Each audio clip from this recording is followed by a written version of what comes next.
La dépendance affective peut faire croire au grand amour.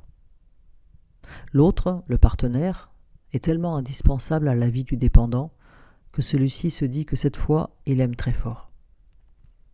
En fait, c'est presque tout l'inverse. Il se dit qu'il a rencontré la bonne personne. C'est vrai, mais pas forcément comme il le pense.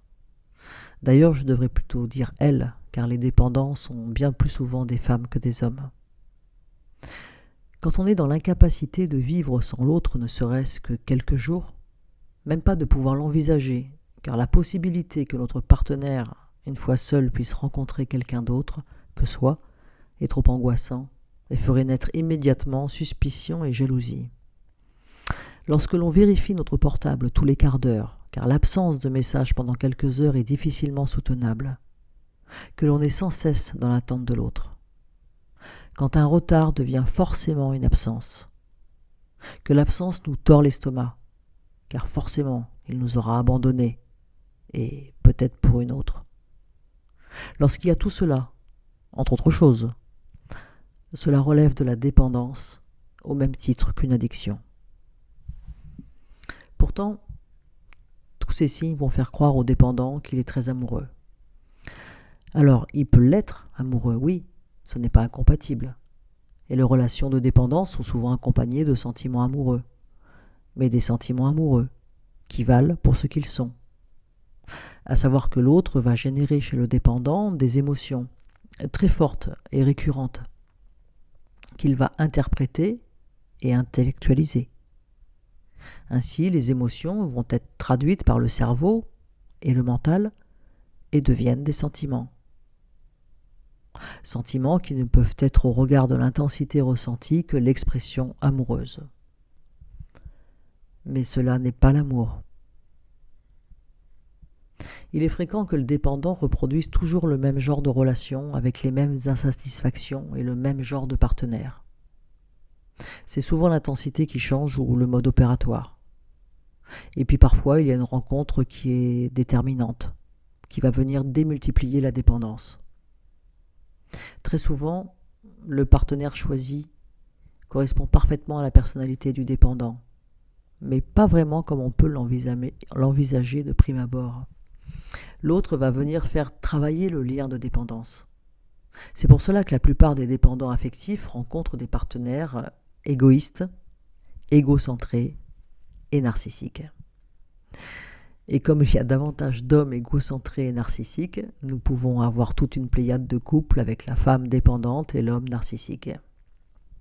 C'est un duo qui fonctionne par certains côtés, puisque le dépendant ne voit que par son partenaire, qui lui est flatté dans son orgueil de narcissique.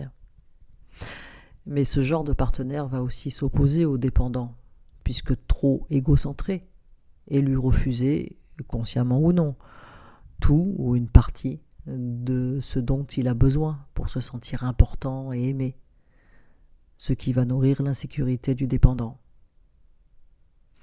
Ceci sans que le partenaire le veuille réellement ou complètement. Il agit en fonction de ce qu'il est. Cela relève davantage de la magie des rencontres.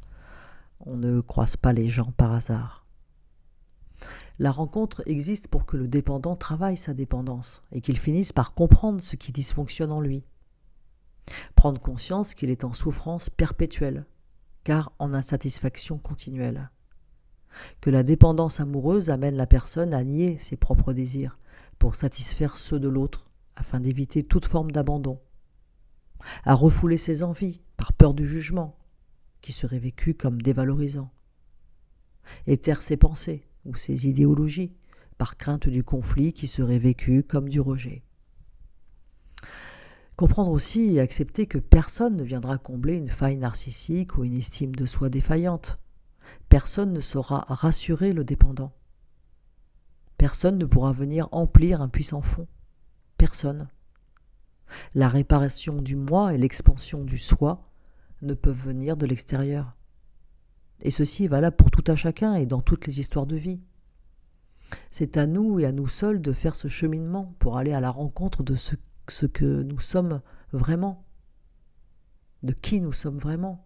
Oser se regarder en face et être capable de voir ce qui est dysfonctionnant, se remettre en question et acter ce qui serait juste de modifier, car trop souffrant pour soi, voire pour l'entourage. Comprendre qu'il serait apaisant de s'émanciper de ce besoin irrépressible, excessif et douloureux d'être constamment rassuré par l'autre. C'est pour cette raison, entre autres, que le dépendant veut être constamment le centre d'intérêt de l'autre, qu'il a besoin de se sentir soutenu, reconnu, désiré, aimé. Mais cela ne peut exister tel que le dépendant le souhaiterait, car quoi que fasse l'autre, il ne sera jamais complètement rassuré ou rassasié. Alors le dépendant se retrouve inévitablement en manque, en souffrance, frustré, angoissé. Tout cela venant réactiver la peur de l'abandon, de la séparation, du rejet, etc. Accepter que la relation est davantage une aliénation du mental plutôt que l'expression de son être véritable. Aliénation qui fait croire au dépendant que c'est parce qu'il a ce partenaire dans sa vie qu'il est heureux. Mais il n'en est rien. Le bonheur n'est pas fait de doute, de jalousie, de peur, de renoncement, ni de brimade ou de soumission. Aliénation qui peut aller jusqu'au point où le partenaire finit par être ce qui fait exister le dépendant, voire ce qui le définit. Donc de le perdre serait comme se perdre.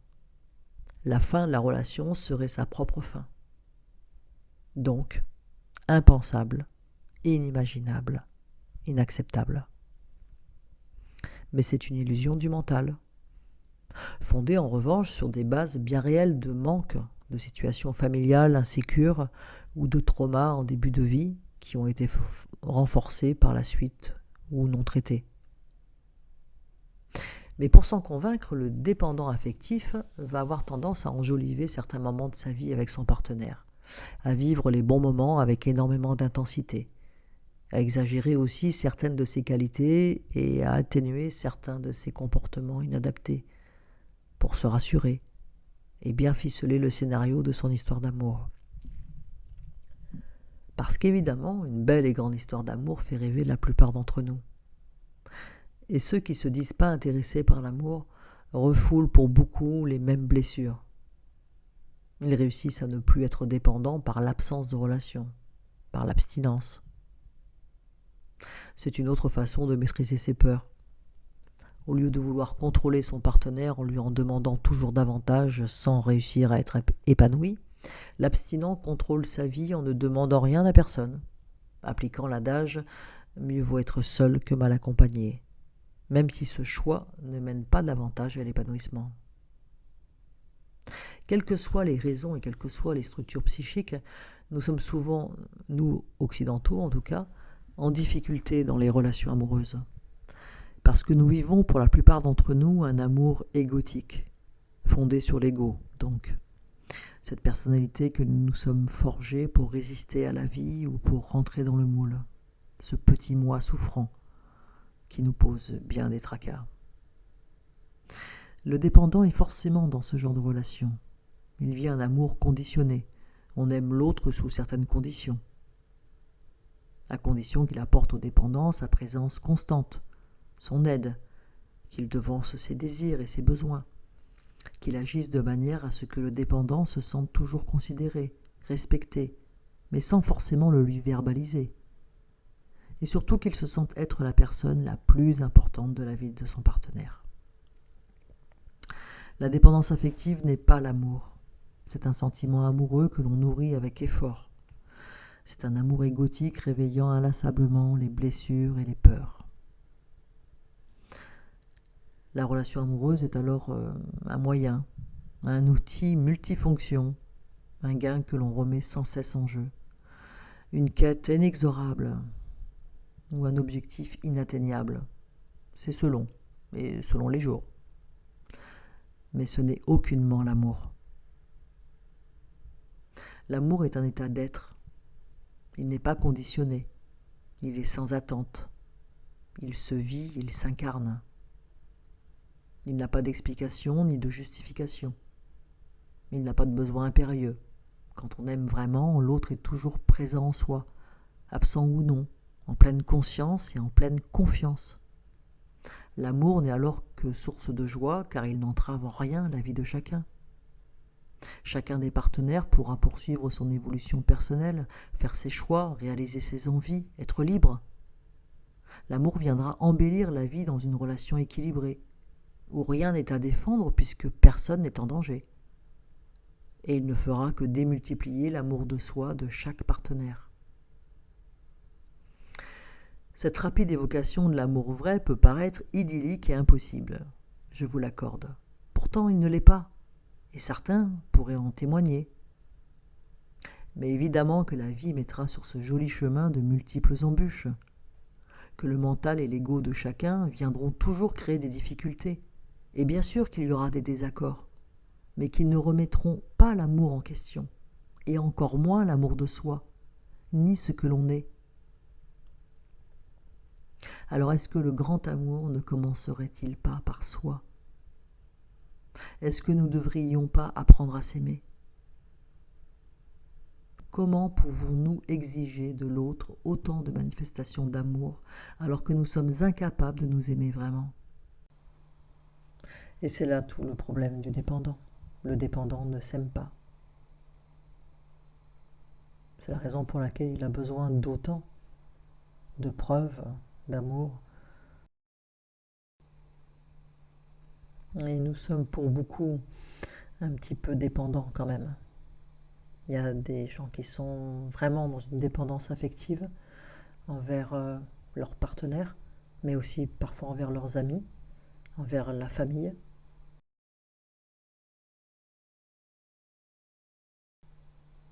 Mais du coup, si on est tous plus ou moins dépendants, on est tous plus ou moins à pas trop s'aimer.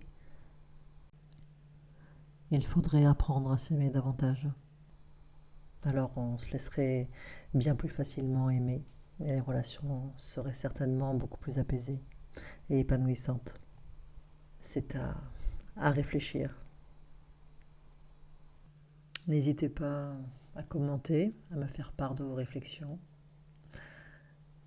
Je vous souhaite une belle journée ou une belle soirée et je vous dis à bientôt.